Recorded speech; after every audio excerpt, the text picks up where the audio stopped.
Mantan Presiden RI Joko Widodo, Jokowi, kembali menegaskan bahwa proyek kereta cepat Jakarta-Bandung, KCJB, atau yang dikenal dengan nama WOS, tidak dibangun untuk mengejar keuntungan finansial. Kata Jokowi, proyek kereta cepat ini merupakan bentuk investasi sosial jangka panjang yang memberi manfaat besar bagi masyarakat Indonesia. Pernyataan ini disampaikan Jokowi saat ditemui di Mangkubumen, Banjarsari, Kota Solo, pada Senin 27 Oktober 2025. Dalam kesempatan itu, ia menjelaskan secara mendalam alasan pembangunan WOS, tantangan perubahan perilaku masyarakat menuju transportasi publik, hingga potensi dampak ekonominya bagi bangsa. Berikut selengkapnya pernyataan terbaru Jokowi soal WOS. 1. Alasan dibangunnya kereta cepat WOS. Menurut Jokowi, gagasan membangun kereta cepat berawal dari masalah kemacetan parah di wilayah Jabodetabek, Jakarta, Bogor, Depok, Tangerang, Bekasi, dan Bandung yang telah berlangsung selama 20 hingga 40 tahun terakhir. Dari kemacetan itu negara rugi secara hitung-hitungan. Kalau di Jakarta saja sekitar 65 triliun rupiah per tahun. Kalau Jabodetabek plus Bandung kira-kira sudah di atas 100 triliun rupiah per tahun, ujar Jokowi. Kerugian besar inilah yang menjadi dasar pemerintah mengembangkan berbagai moda transportasi massal seperti KRL, MRT, LRT, kereta bandara, dan kereta cepat WOS.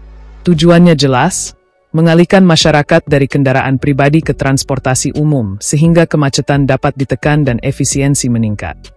2. Transportasi massal bukan untuk mencari laba. Jokowi menekankan bahwa prinsip dasar pembangunan transportasi massal bukan untuk mencari keuntungan, melainkan layanan publik, public service. Yang dimaksud dengan keuntungan sosial, social benefit, lanjut Jokowi, meliputi berbagai manfaat seperti penurunan emisi karbon, peningkatan produktivitas masyarakat, pengurangan polusi udara, penghematan waktu tempuh, dan perbaikan kualitas hidup di kota besar. 3. Subsidi transportasi sebagai investasi jangka panjang. Bagi Jokowi, subsidi yang diberikan pemerintah untuk operasional transportasi umum bukan beban keuangan, melainkan bentuk investasi jangka panjang.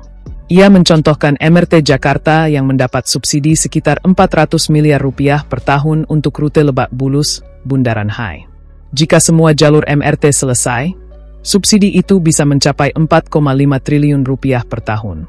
Seperti Metro Paris, itu subsidinya hampir 50%.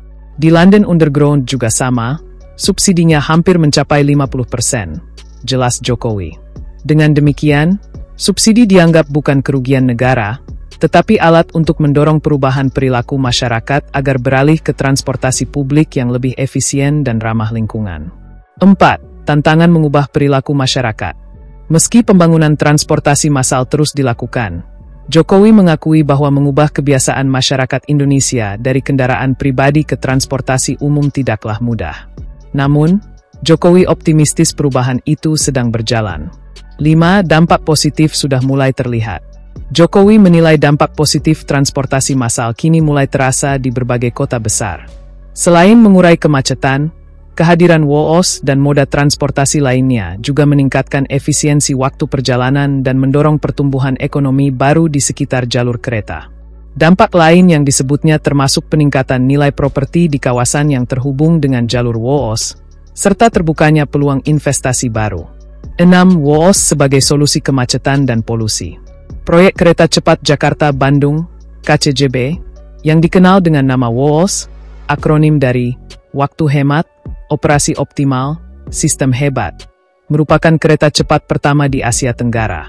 Dengan kecepatan hingga 350 km per jam, WOS memangkas waktu perjalanan Jakarta, Bandung menjadi sekitar 40 menit, dibandingkan sebelumnya yang bisa mencapai 3 jam lebih.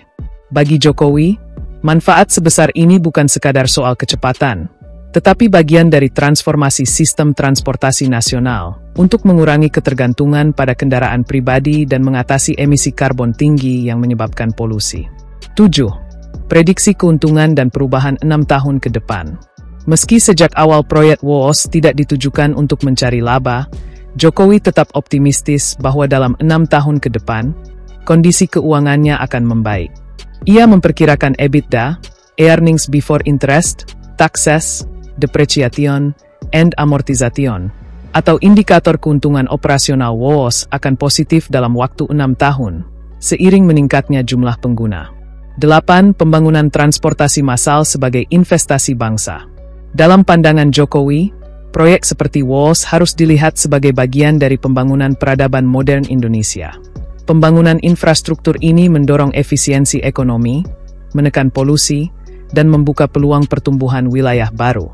Selain itu, proyek ini menjadi bukti nyata bahwa negara hadir dalam menyediakan layanan publik yang tidak semata dinilai dari keuntungan materi. Kalau ada subsidi, itu investasi, bukan kerugian, tegas Jokowi berulang kali.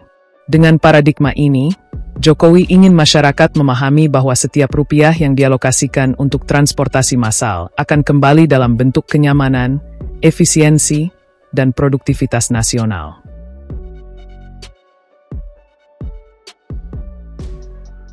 Download Tribun X sekarang, menghadirkan lokal menjadi Indonesia.